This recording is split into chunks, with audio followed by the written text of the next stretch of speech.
Professor বিদ্যা ব্যানার্জি সিরিয়ালে আজকের পর্বে আপনারা দেখতে পাবেন রীতের বাবা বলেন বিদ্যাকে যে আমি সব কিছুতে আগে টাকাটা ভালোভাবে হিসাব জানি, কোথায় কোন টাকাটা নিতে হবে সেটা জানি। তখন বিদ্যা বলে হ্যাঁ, দেখে সেটা বুঝতে পারছি যে আপনি ওটা খুব ভালোভাবেই জানেন।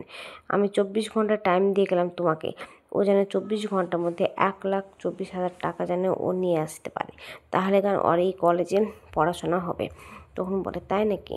তখন বলে হ্যাঁ। এদিকে সবাই বলে আপনি জানেন না ছাত্রদের কতটা ক্ষমতা, বলে সেখান থেকে তখন চলে যায়। আর তখন বলে অঞ্জলি বলে আমার আর পড়াশোনা করা হবে না, আমি এতগুলো টাকা কোথায় পাবো, আমি আর পড়তে চাই না ম্যাম। তখন বিদ্যা বলে কেন পড়তে চাও না তুমি? অবশ্যই তোমার পড়াশোনা হবে, দরকার হলে তোমার জন্য চাঁদা তোলা হবে, আর তুমি নিজেকে যে বাঙালি একটা গর্ব হবে, তুমি বাংলা স্কুল থেকে পড়ে তুমি বলবে যে হ্যাঁ আমি পেরেছি জীবনে কিছু করতে, এসব বলে। তখন বলে চলো তোমরা ক্লাস করতে চলো, বলে সেখান থেকে চলে যায়। তখন ওরা সবাই মিলে সিঁড়ি থেকে নামলে শ্রাবণ আসে আর অঞ্জলির হাতটা ধরে আর সেখানে 1 টাকা দেয় আর বলে তুই নাকি শুনলাম যে চাঁদা তুলে নাকি এবার পড়াশোনা করবি, তাহলে প্রথম চাঁদার পয়সাটা নিতে আমার কাছ থেকে নে, আমি 1 টাকা দিলাম, আর বাদবাকি পয়সাগুলো যদি আমার কাছ থেকে নিতে চাস তুই, তাহলে আমার সঙ্গে ডেটিংয়ে চল, ঘুরতে হবে, আমার সঙ্গে টাইম কাটাতে হবে, ডিস্কে নাচতে হবে। আর হ্যাঁ, তার জন্য কিন্তু এই পোশাক পরে গেলে হবে না, তবে একটা ভালো পোশাক পরে যেতে হবে। ঠিক তখনই সেখানে বিদ্যা আসে সিঁড়ি থেকে নামতে নামতে হাততালি দিতে দিতে, আর এসে বলে যে এরকম নোংরা ধরনের কথা বলতে তোর বিবেকে বাজছে না কো, এসব বলে। তখন বিদ্যা বলে আমাকে একটা বেল দাও তো, তা বলে। তখন সে বেলটা নেয় আর বলে অঞ্জলিকে, অঞ্জলি নাও, এই বেলটা দিয়ে তুমি ওকে মারো, তোমাকে না কিছুক্ষণ আগে অপমান করলো। তখন অঞ্জলি ওকে মারতে থাকে, মারতে মারতে শ্রাবণ সিঁড়ি থেকে গড়ে পড়ে যায়। আর তখন বিদ্যা ছুটে যায় ভাই বলে, আর তখন ওকে ধরে বলে ভাই তোর লেগেছে, আমি তোর দিদি হই ভাই, এসব বলে কান্নাকাটি করে। আর তখন বিদ্যা ছাত্রদেরকে বলে তোমরা যাও বাগানে যাও, আমি আসছি। তখন ওরা চলে গেলে বলে ভাই তুই কেন এরকম অশুভ প্রণাম করিস, তুই বাবা মা ভাই বোন কারো কথা কেন তুই শুনিস না, ওদের মান সম্মানে টানাটানি পড়বে। তখন শ্রাবণ বলে শোন তুই আমার দিদি না, তুই আমার কেউ না, হ্যাঁ তুই আমার সৎ দিদি, স্টেপ সিস্টার, বুঝিস কাকে বলে? আমি ভাবি মাঝে মাঝে আমার মা কেন হয়েছে কি তোর বাবাকে বিয়ে করেছিল, যে তুই আছিস তা সত্ত্বেও।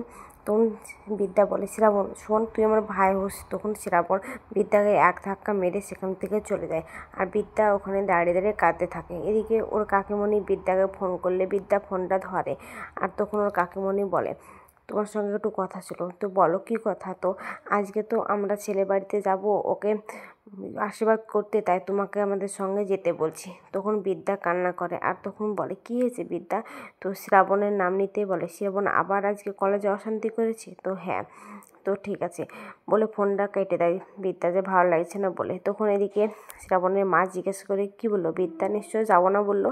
তখন ও কাকিমণি বলে না না কেন বলবে যাবো না, ওর সব কিছুর প্রতি দায়িত্ব আছে, যেমন বাড়ির প্রতি ঠিক তেমন ছাত্রছাত্রীর প্রতি। ঠিক তখনই ফাগুন একটা ছোট শর্ট ড্রেস পরে ঘর থেকে বেরিয়ে আসে, আর সেটা ওর কাকিমণি দেখে আর বলে এটা তুই কী ড্রেস পরেছিস? তখন ফাগুনের মা বলে কেন, এটা তো সুন্দর ড্রেস। তখন ওর কাকিমণি বলে তুমি জানো না দিদি, ওদের বাড়ির কালচার একদম সম্পূর্ণ আলাদা, তো ওই ড্রেস পরে যাচ্ছে কেন, একটা অন্যরকম ড্রেস পরবে, আর কখন ওদের সঙ্গে মিট করবে সেটা কি ফোনে জানিয়েছে? তখন বলে দাঁড়াও ফোন করে নিচ্ছি।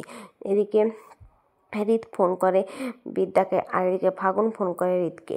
তখন রীতের সঙ্গে এদিকে বিদ্যা কথা বলে। তখন রীত বিদ্যাকে বলে আপনার সঙ্গে একটা কথা ছিল জরুরি, আজকে নাকি কলেজে আবার মারপিট হয়েছে। তখন বলে যে কি হ্যাঁ, কিন্তু আপনি কেন ফোন করেছেন? তো আজকে একটু খুব দরকারি একটা কথা ছিল, অনেক দিন থেকেই বলবো বলছি কিন্তু বলতে পারছি না। তখন বিদ্যা ফোনটা নেমে এলে রীত তখন আই লাভ ইউ করে চিৎকার করে, আর তখন দেখে যে ফোনটা কেটে দিয়েছে। তখন বলে আজ অনেকক্ষণ পরে আমি সাহস করে কিছু বলার চেষ্টা করলাম, আর তখন কিছু আমার ফোনটা ধরলো না। এদিকে ফাগুনের ফোন লাগালে ফাগুন ওকে ব্যস্ত বলে। তখন ও বলে ব্যস্ত কেন বলছে? তখন ফাগুনের মা বলে কারোর সঙ্গে প্রেম করছে না তো? তখন ওর কাকিমণি বলে যে প্রেম কেন করবে বলো, তাহলে ব্যস্ত বলছে কেন? তো ও একটা অত বড় বিজনেসম্যান, আর ওর ফোন যদি ব্যস্ত না থাকে তো কার ফোন ব্যস্ত থাকবে তুমি বলো। তখন রীতের বিদ্যার সঙ্গে কথা বলা হয়ে গেলে ফাগুন আবার ফোন লাগালে ফোনটা ধরে। রীত তখন বলে কে বলছেন? তো ফাগুন। তখন রীত জিজ্ঞেস করে ফাগুন কে? তা আমি সে মেয়ে যার সাথে আপনার আশীর্বাদ হয়ে গেছে, আজকে আমাদের মিট করার কথা ছিল তাই। তো কে বললো আপনাকে? তো আপনার বাবা আর আমার বাবা, আর আমাদের জন্য একটা ভালো টেবিলও বুক করা আছে। তখন রীত বলে আমার সময় নেই আজকে, আমার একটু মিটিং আছে বলে ফোনটা কেটে দেয়। আর তখন ফাগুন রেগে গিয়ে বলে আজ পর্যন্ত আমি যা চেয়েছি সব পেয়েছি, আর আমাকে নাকি রিজেক্ট করলো? না, এটা কিছুতেই হতে পারে না। আমি ইমিডিয়েটলি চাই ওর সঙ্গে মিট করতে, সেই ব্যবস্থা করে দাও। তখন ওর কাকিমণি বলে শোন ফাগুন, অত উত্তেজিত হলে হয় না, হ্যাঁ, একটু নম্র ভদ্র হো। এই বলে চুপচাপ করে। অন্যদিকে দেখা যায় যে অঞ্জলি বাড়ি গেলেন, ওদের বাড়িতে কয়েকটা ছেলে মোবাইলে লাইট জ্বালিয়ে দাঁড়িয়ে থাকে। আর অঞ্জলি কারো মুখ না দেখতে পায় বারবার করে বলে কে তোমরা? তখন বলে চিনতে পারবে না, আজকে এমন কিছু করব না, এখন তুমি আমাদের মুখ দেখতে পাচ্ছ না, কালকের পর থেকে তোমার মুখটা কাউকে দেখাতে পারবে না কো, আজ আমরা ক্যামেরা করব, এসব বলে।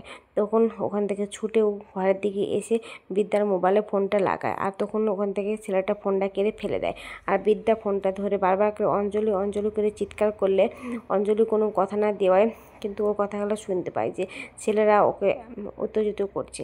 তখন বলে বিদ্যা বলে মনে মনে নিশ্চয় ও খুব বিপদে পড়েছে অঞ্জলি। তখন অঞ্জলি ওর বাড়ি থেকে ছুটে আসে, আর এসে ওর ঘরে দেখে অন্ধকার, আর বলে কে? তখন ছেলেগুলা সেখান থেকে পালিয়ে গেলে অঞ্জলি বিদ্যাকে জড়িয়ে ধরে, আর তখন বলে কী হয়েছে অঞ্জলি, এখানে কে এসেছিলো? তো আমি ছেলেদের মুখ দেখতে পাইনি কো, ওরা বলছিল যে আজকের পর থেকে তুই কাউকে মুখ দেখাতে পারবি না বলে আমার ভিডিও করছিল।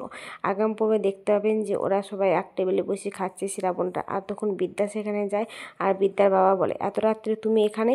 তো হ্যাঁ, তখন বিদ্যা সৎমা বলে যে আজকের পর থেকে তুমি এই বাড়িতে আসবে না কো। তো আজকের পর্বটা কেমন হয়েছে? যদি ভালো লাগে কমেন্ট শেয়ার সাবস্ক্রাইব করবেন, আর হ্যাঁ ভুল ত্রুটি করে থাকলে ক্ষমা করবেন।